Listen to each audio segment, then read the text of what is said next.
On March 27, 2024, officers from several agencies in the state of Washington would be alerted about a child who went missing under suspicious circumstances. Family members of 4-year-old Ariel Garcia notified officials of their concerns. He was last known to be with his mother, Janet Garcia. In an affidavit, Ariel's grandmother shared Janet's behavior had become, quote, very violent and unpredictable. She was obviously concerned for her grandchild's safety. Through investigative work, officers discovered Janet was last seen leaving her apartment at 7 a.m. that morning. In the midst of tracking her location down, officers would just so happen to receive a call from an alcohol rehabilitation center. Just 3 hours after the missing child report was put in place, officers from the Clark County Sheriff's Office met Janet at the rehab center and pulled her out of the building to question her about her son's whereabouts. How you doing? Yeah. You okay? Yeah, sure.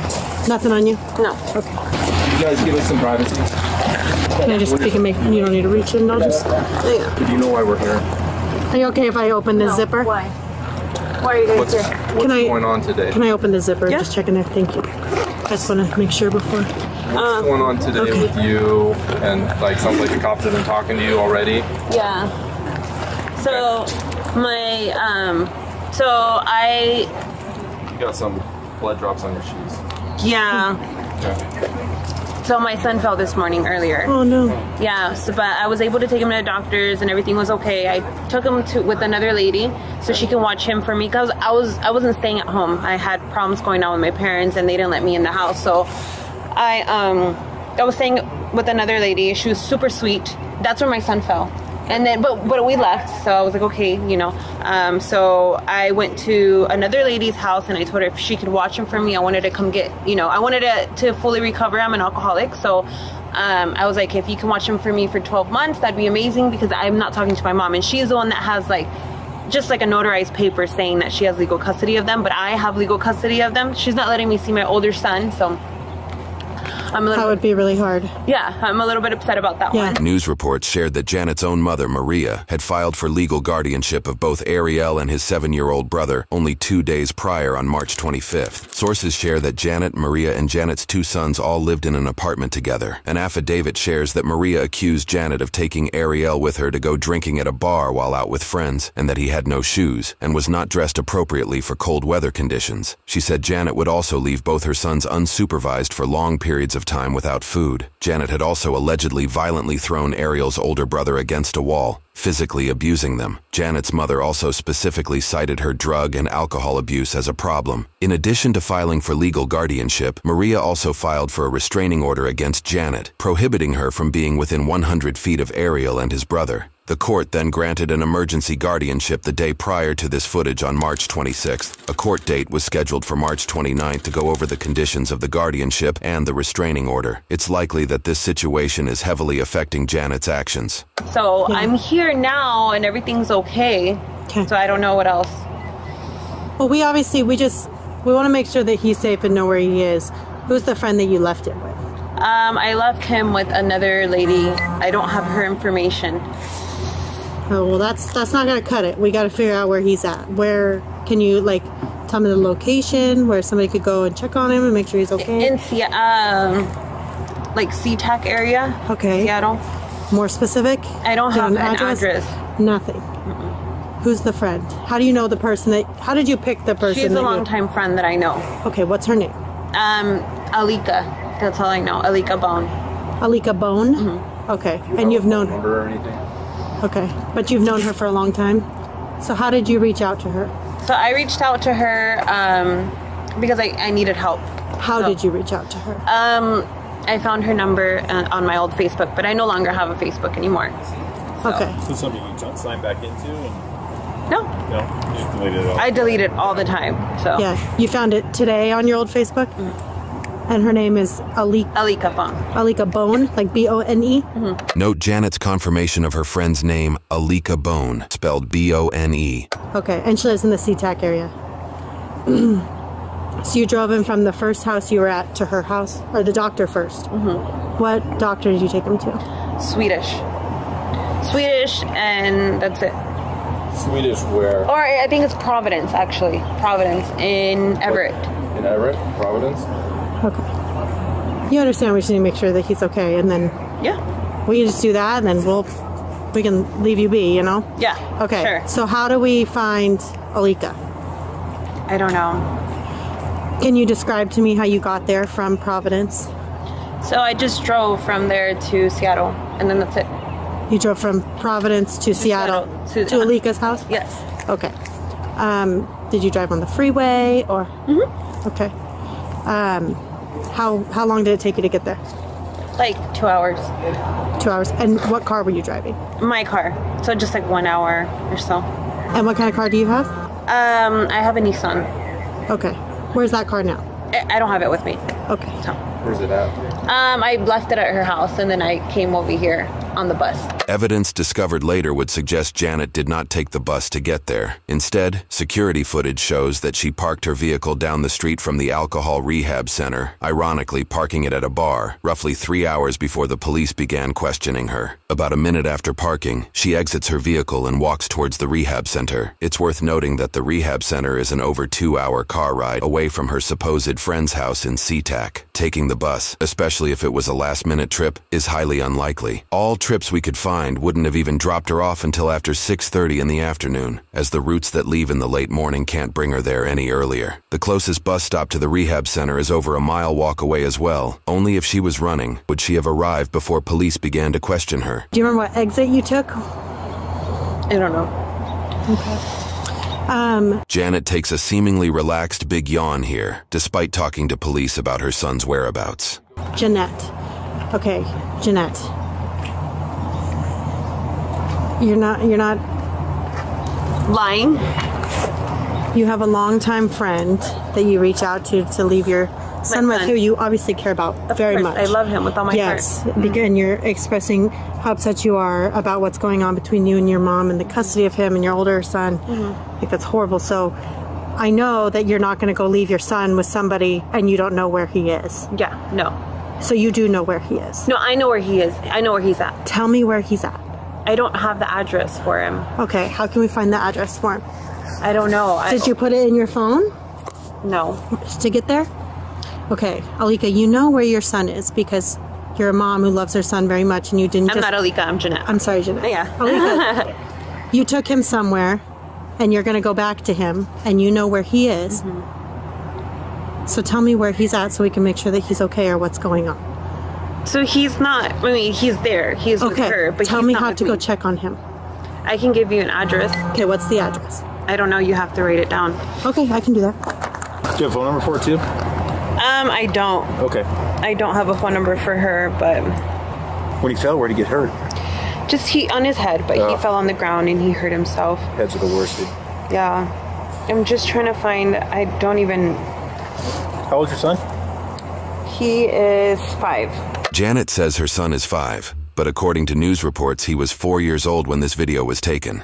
So I don't know if this is the right one. The address Janet supplies, which we are keeping private for the homeowner's sake as they may not even be involved, is nowhere near the SeaTac area as she claims. The address she shares is roughly a 30-minute drive away from that area. Seattle, Washington. Where did you get that address from just now? From the top of my head. Okay. Yeah. Okay. So that's where you remember leaving him. So yeah, Alika. That's Alika? How do you spell that? Alica. Okay. Last name is Bonn. Bonn? Yeah. Bonn? She seems to remember a different spelling of her friend's last name, contradicting her previous confirmation from before. So, and if you guys can't find him or whatever, this is where I'm going to be for the next 12 months. But I mean, he's there. They check in. How did you guys discuss that you're obviously gonna communicate with him still, you wanna check on him Right. and all that. How are you guys gonna communicate? Well, I'm not going to have my phone. I'm not going to use my phone because Okay. I'm going to be here for the next 12 months. Okay. So if anything, I don't know. What else? Okay. That's it. You didn't discuss that with Alika before you left? Yes, I discussed it with her. I'm going to be here for 12 months, and then, but before that, like I don't speak to my parents or anything like that because we got into an altercation. So, but this is where I'm going to be. Okay. You can, I'm gonna give him that address. Yeah. And then, tell me about your alcoholism. How long have you been dealing with that? I've been drinking alcohol.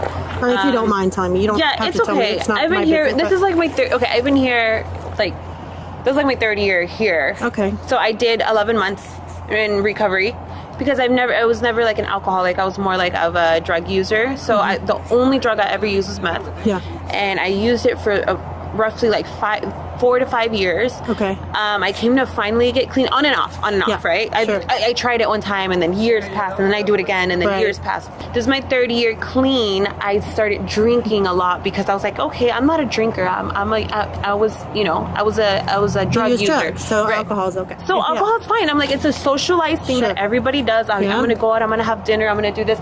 Well, I drink to the point where I can drink a whole bottle of just like liquor. So I'm like, now I'm an alcoholic. Gotcha. So I started to have all kinds of problems, and then now I'm back here hoping I can get clean again. It just depends. Well, I'm glad you're in a space where you feel safe, that you feel like that can work for you. I hope it does. Yeah. That's great. Yeah, I'm ready. Good. Well, I just want to figure out where your son is. Obviously, there was some concerns. And once we Yeah. can do that, his injury was pretty bad. Yeah, was there quite a bit of blood and stuff? What did he do? He jumped from the bed that we were sleeping on to the ground, and then he just got blood on his head, and so I had him taken to the doctor, and so he's doing good. Okay. Okay. What did he hit it on? Just on the ground. Okay. How did it start bleeding? It's just started bleeding. Can you show me like what side of his head? Do you remember what side of his head it was? I don't remember exactly what side of the head it was, but it's starting to rain a little bit. Yeah. Okay. So you don't. What time did it occur today? Just like early, like at 10, 11. So how long were you guys at the hospital? We were only there for a little bit. I don't even think he got checked. We got there and but I didn't wait enough for him to get checked out. So he didn't actually go back and get checked. Gotcha. Did you actually go inside and check him in? Okay. And then did you tell him you were leaving, or did you did? Okay. You just said he's not going to be seen and left. Yeah. Okay. And how was he acting? He's okay. Yeah. What happened to him when he fell? Nothing. He just cried. Just cried? Just Just just like, yeah. Okay. Yeah. Do you want to sit down? I can leave the door open. You can sit right there so you're out of the so you range. know, when he fell down, what did you think he needed to go to the hospital? Because he was bleeding from his head, so that's okay. why. Yeah. Okay, go. That's a legit reason. And you can stay dry. Yeah. So Well, that's scary. He's 4? Okay. Janet confirms his age of 4, even though she said he was 5 earlier. Do you know how long you were at the hospital for? I was only there for a little bit of time. Again, I didn't want to wait, so I was like, let's go. Can you describe to me what that Providence looks like? Do you know what road it's on? Did you park in the emergency room parking lot, or? Do you I don't remember. I don't know. Or was there a parking garage or anything? I don't remember at the top of my head. Okay. Do you remember when you walked in? Like, can you describe to me when you walked in what it looked like? Just the hospital. Just the hospital. Okay. But can you describe, like, when you walk in the door, where was the check-in? In the front, I walked in, as soon as I walked in, the front desk was checked in right there, and I said my son had to be seen for something, and then his name and everything. Okay. And that's You're it. going like this, so you wrote it down, or was there like a check-in thing? Or? There was a check, alright, but I think they checked me in. No, Okay. Yeah. So you didn't write anything on there? Okay. Have you been there before? No. No, that was your first time. That was my first time. When you checked into the desk, was it just an open desk, or Just an open was desk. it behind a wall? Did they have like a glass wall, or? Just an open desk. Okay. Was there a lot of people in there? Yeah. That's why you didn't want to wait, because it was too long. Do you think he needed stitches or anything? No, he's fine. Okay. You didn't remember where his injury was? Is it front, side, back? Do you remember? It's the side. It was the side. Definitely one of the sides that you recall? The front, yeah. Okay. Front. You're kind of pointing above the eyebrow. You contacted your friend through Facebook. Yeah. Okay. Or I got her information through Facebook. Oh, okay. And then what information did you get? Just her number, and then I went to her house and dropped off my kid there, and then now I'm here. Okay. You got like her phone number? Okay. And did you call her from your phone? From my phone. Okay, the one that's in your purse there, you called her from? Okay. I think I erased it though, but I have her number. At this point, there are multiple definitive pieces of information that Janet didn't remember or simply didn't have access to that she miraculously remembers or discovers in her phone. Who she left her son with being one, where she left him being another, where his injury was on his head, and now she claims to have her friend's number even though she said she deleted her Facebook and phone records. I don't know if you guys want to call her, but I don't think she's going to answer anymore. In searching the phone number that Janet provided, we discovered it is sourced from Alhambra in California, which is just south of Pasadena. No records of who might own this phone number were available online at the time of editing this video, but we are keeping it private. It is unknown if this was another thing that Janet has pulled out the top of her head. I don't think she's going to answer. How come? What makes you think that? Because I don't know if she's still going to be there. Did you send her any text messages? No. Okay. Do you remember what your son was wearing today when you took him to the hospital? Pajamas, blue pajamas. Pooh? Like Winnie the Pooh? Just regular blue pajamas. Oh, blue. Can I ask who you're messaging with? Yeah, my sister. I was just talking to her about her flying out here. Oh, nice. Where does she live? California. What part? In Pasadena. Oh, yeah. Yeah, I want to move over there. I bet it's nice and sunny down there right now. Yeah. Really good.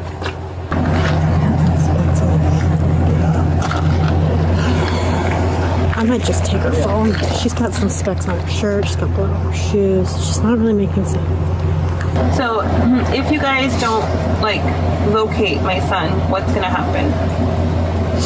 That's what we're working on at the moment. Why do you think they won't be able to locate him? I mean, if you got the address to where he'd be. Because, I don't know. I'm just saying, if you guys are not able to find him, what can happen? What it's looking like right now is that we're going to need to stay with you until we find him. Because it sounds like you said you know where he is, you know where you left him. Right. So it shouldn't be an issue, right? Should be able to locate him. Okay, so that's what we just need to stay with you until we locate him. Okay. I have another favor though to ask. Yes. Because it's raining and it's cold and I'm shivering, and we're going to be with you, I think, for a little bit. Are you listening to me? Yeah. We're going to be with you for a little bit. Would you mind? We have a precinct right up the road. It's comfortable and dry that we can all sit in so we can chat. So we're all out of the rain. Would that be okay? Where is it? It's just right down by the fairgrounds. Yeah. Okay. Just on 179. Yeah. And then we can give you a ride back and all of that if that's okay. Can I get a coffee from here before we go? We got coffee there. We have coffee. Really? Yeah. Okay. Oh, yeah, we got coffee. We can give you coffee. Can you grab that seatbelt around your backside? Then that way we can all be dry and comfortable and sit and you can get some coffee. You're welcome. Hey, thank you. I appreciate it. Absolutely. I can stop and get her a coffee or something. The male officer appears to drive Janet to the station. Although there is some interrogation footage we will break down later on, it appears there is no footage covering their journey to the station. The female officer stays behind to investigate the area. I need everybody out of here. There's no like ifs, ands, or buts about it. We're investigating a crime right now. She evacuates and searches the rehab building, but discovers nothing of significance. She also questions others on site who may have interacted with Janet. That's the undercover right there. She pulled in quick too. You know her, so I do. did you chat with her today or anything?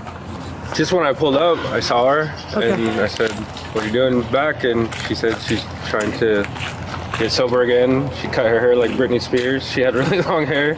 Oh, she said really long Oh hair. yeah. Maria's filing for legal guardianship also cited Janet recently shaved her head and that she was becoming more, quote, erratic. Okay. And she just kind of looked washed up, And I said, well, be good and listen. That's what I told her. In the last fall, she was here. Okay. She's been here like 4 or 5 times. Okay, She's just, but not since like last fall. no, I don't know how she showed up. You said that she might have took an Uber or something? Yeah, and then they came, and then she hid.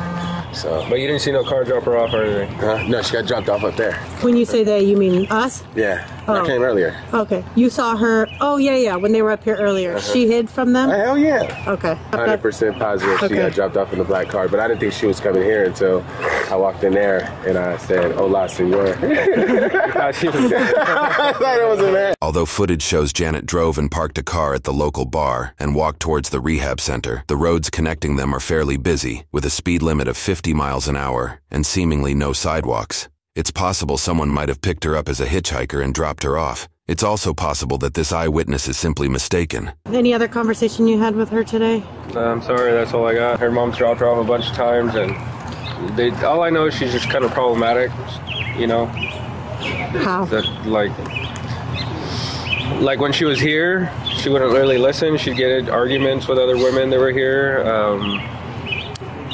You know, her sponsor would tell her to do things and she wouldn't do them. Yeah. You know, like being here, there's like a set of rules. If you want to be here because it's free, we don't charge nobody. And you stay sober, you know, stay within the guidelines, and it was just never that way with her. So okay. Just kind of, she was always off the wall, kind of, I don't want to say crazy, but maybe mental health issues. Did you see her like have anything with her when she showed up? That little purse? No, she just came with a t-shirt. Yeah. Well, she had like a zip-up sweatshirt on when she left. Oh, you guys gave her that? We gave her that. And she just had a t-shirt on and her purse. And it's freezing out here. Yeah, it is. I'm freezing and I have a sweatshirt on. Yeah. Okay, I appreciate your help. Who owns this place? You and your dad? My dad. Your dad does? Yes. Where's he at? I think he's at home right now. Oh, okay. So I know the deputy on the phone kind of talked to you, but did you see her get here? I didn't see her get here, no. She's been here before. Okay. But, I mean, like I told the other deputy, she left and we told her mom to find her, like, actual, like a psychiatrist. Because her problem is just, like, it was beyond just drugs and alcohol. Yeah.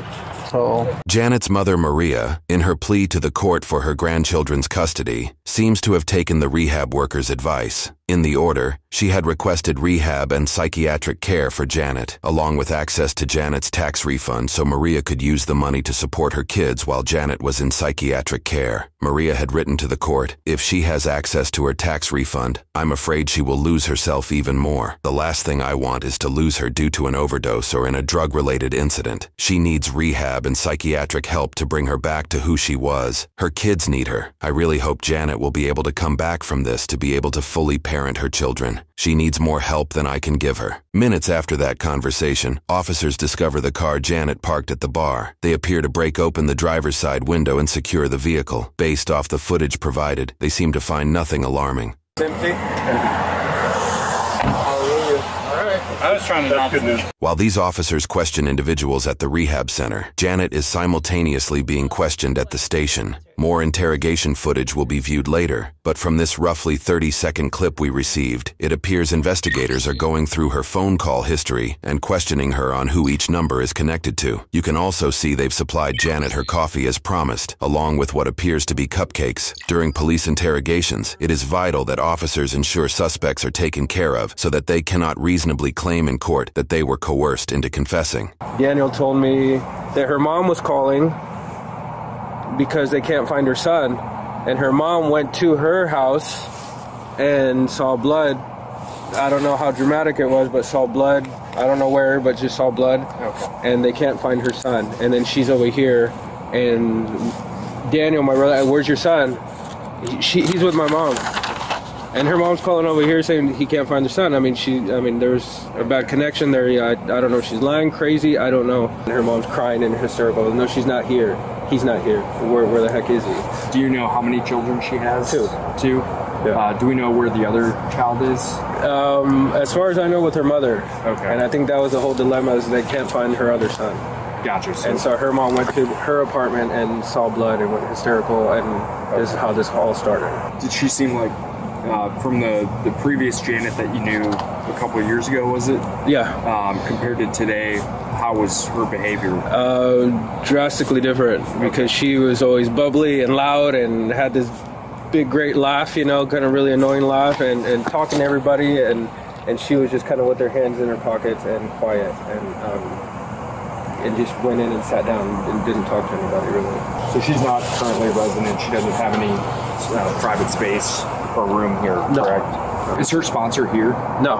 Okay. He's not here right now. Does he normally live here, or is he still primarily living here? He's the owner of this land. Gotcha. Yeah, and I don't think he's here right now, though. Do you know if she was being disrupted today or causing any issues? That's what I mean. It was kind of drastically different. She just kind of quiet and went, sat in the chair, and didn't talk to nobody. We were actually coming back from a job site. My dad called me, and he told me to call you guys. Because I guess she was here. I think Janet's mom probably called him and told him the situation, what was going on, that one of her sons was missing, and I think her mom ended up finding wherever she was staying. full of blood or something like that. Okay. So he told me to call you guys and to let you guys know, because I think she had filed a report already over there. And so he told me to call you guys, let you guys know that she was here. And well, he didn't tell me all that part until I got here. But yeah, so that's why I called you guys. Was she on alcohol? It was alcohol. Did I know it was alcohol, crystal, and probably everything in between. Okay. She didn't go back into any rooms or anything? No entró en ningún cuarto? Acá? No creo. Yeah, they didn't see her do it.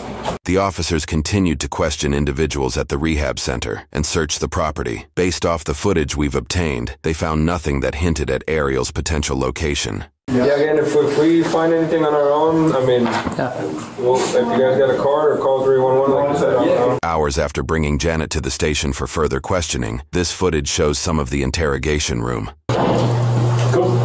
Sorry, I was limiting the call. Oh, yeah, good. I'm just going to shut the door and walk. Oh, okay. Go grab some. Okay. If you need anything, just knock on the door, okay? Based off the footage we were given, it appears that a more thorough interrogation took place on footage that has not yet been made public. The problem is it's recording right now, and it says status. Most of the footage provided here showed very little contact with Janet. The video timestamps indicate that Janet was at the station for over 3 hours at this point.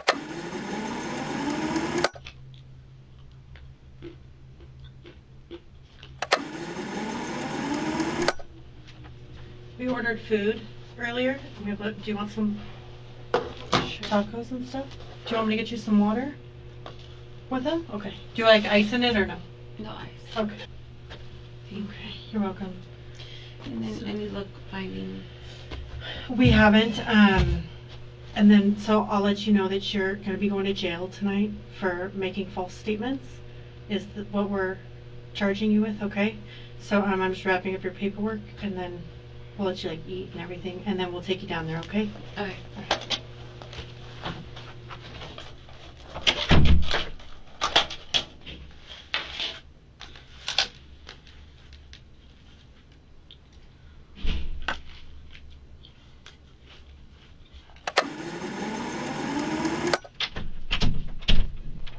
Did you get some food? Mm-hmm. All right. So I think Tanya, Detective Johnson had told you that you were going to go to jail tonight. Okay. I want to take a picture of your hands because you had said you had hurt your nail or broke your nail or something. Mm-hmm. So I want to get a good picture. Which one were you talking about? Do you remember? I don't remember it. Okay, I'll just take a picture of them. Yeah, hold them. Yep, like that. Oh, excuse me. Do you have any other injuries on your hands or anything? Okay. All right. Alright, just want to go and turn around for me? Mm-hmm. Right? Yeah. Janet, these are going to go with you. This is the search warrant for your cell phone that we wrote, and then this is your citation for making false statements to public service. So these will go with you and go on your property at the jail. Okay. I'm going to just search you real quick, okay? So go ahead and turn around, face the door for me. Spread your legs for me. Nothing else in your pockets or anything? Mm-mm. Okay. All set? Yes. Alright. According to reports, officials issued an endangered missing persons advisory at midnight that day. This more locally focused alert was issued instead of an Amber Alert. According to news sources, Ariel's disappearance did not meet the federal requirements for an Amber Alert, which requires information like a potential suspect, vehicle description, and a defined location of where an abduction or disappearance took place. Just before 6 o'clock in the evening of the following day, on March 28, 2024, officials would unfortunately discover Ariel's body off of Interstate 5. He was found in a location that was roughly halfway between Janet's allegedly blood-covered apartment and the rehab center she visited. The location of Ariel's body was an over 75-mile drive away from her apartment. However, it is unclear if this was where she was staying when she left for the rehab center. Janet Garcia is being charged with first and second-degree murder, as well as an assault of a child. She has submitted a plea of not guilty, and she currently has a bail set to $3 million. At the time of editing this video, Janet's case is going through the court system, and a verdict and sentencing is yet to be determined.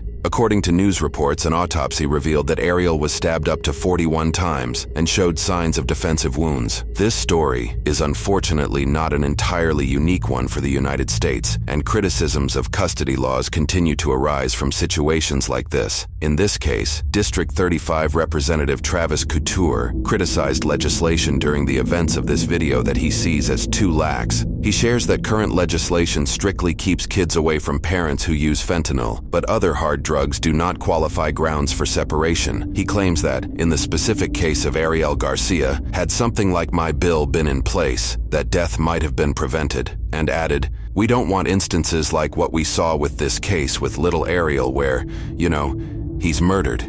He's dumped like garbage on the side of I-5 like his life didn't matter." As extremely dark and devastating cases of this nature come to light, we hope that in publishing these stories, however tragic, it helps promote transparency in government, inform the public, and shed light on events like these.